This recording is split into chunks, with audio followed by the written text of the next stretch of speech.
My name is Neil Harris and my case study is titled Managing Growth and Change and focuses on Cardiff as a case study.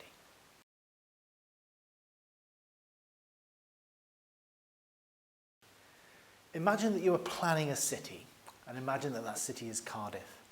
And when you come to that task of planning a city, you don't start with a blank sheet. There are lots of different ideas about how that city's been planned in the past and what the future might entail for that city. So those earlier established ideas about a city set an important context for when we go about the activity of planning.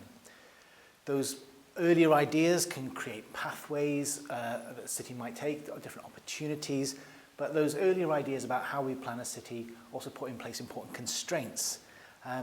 In this piece of research, we use the term discourses, an academic word that basically means a set of ideas, a way of thinking, a series of concepts that shape how we think and act when we plan a city. We also say that those ideas can frame a city and the way that we think about it. What that means is that when we plan it, we already come with a set of ideas about what is possible in the planning of that city. Those ideas really affect how we go about doing planning. And this particular project looks at how those ideas work out in the context of Cardiff.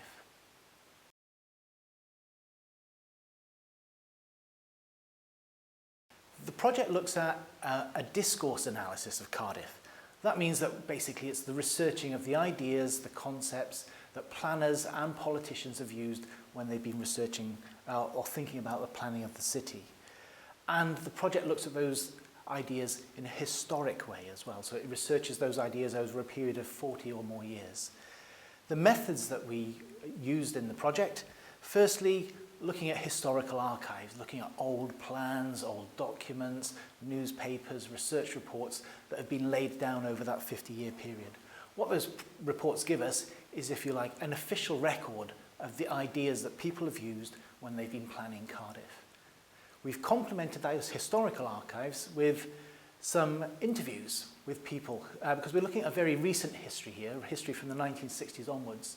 So many of the people that have done that planning of the city are still around. They've got memories of what they did. They've got recollections of how they did things. So we carried out a series of interviews with those people that helped us give a little bit more detail about the personalities and the issues that lay behind the archive documents.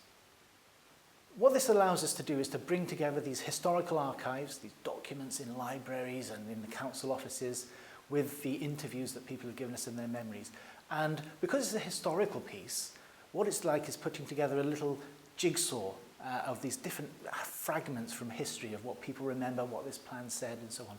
So the researcher's task is to create a story, or what we call a narrative, out of these different fragments of history.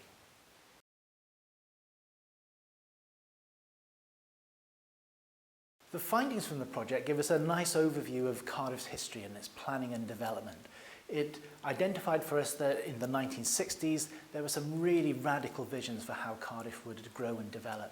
The vision at that time was that by the year 2000, Cardiff would have become a city of 500,000, 500,000 people. It's never reached that. But in amongst those projects in the 1960s were radical ideas about reshaping the city, looking afresh at its transport infrastructure, and there was a really bold vision of the future. It also identified that what Cardiff's pattern of growth might be in the future was close peripheral expansion, basically building on the edges of the city. So when new housing is proposed, it's just in pockets around the very edge of the city.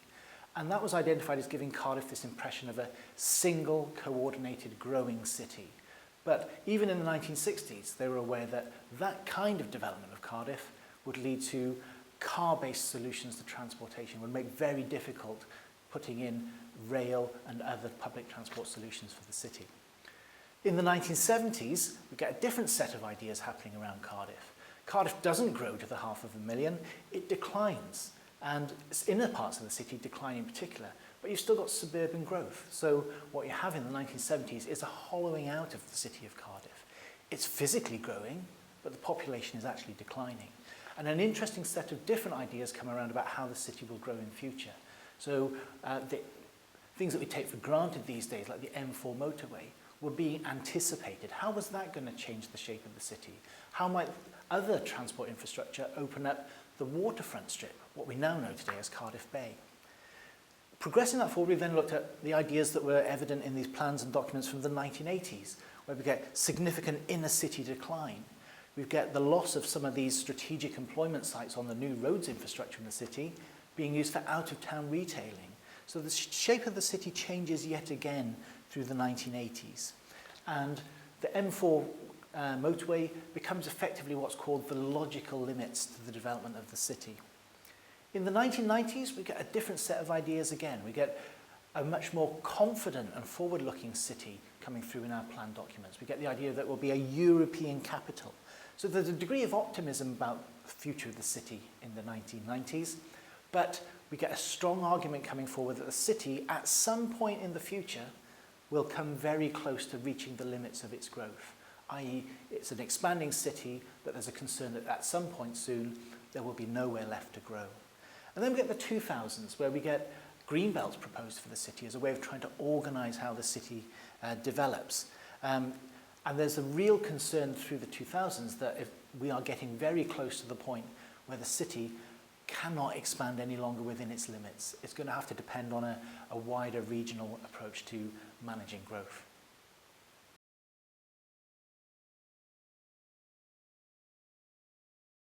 Conclusions arising from the project are that there are very, very powerful ideas that have been developed over a period of, say, 40 or 50 years about how Cardiff grows, how it develops, and how it should grow and develop. In Cardiff, there are three main discourses or arguments, really, that come out of this. One is a very strong sense of concentration, a real focus on growth in the city centre and in Cardiff Bay. And that kind of means that we're trying to be very careful about what we release on the outer limits of the city for development. So there's a strong arguments of concentration in the city that come out of this research. Secondly, there's the very strong notion that Cardiff is constrained, that it's a city that is rapidly reaching its limits, and there are really tough decisions now about where development might go, and this idea of a compact city is a little bit under threat.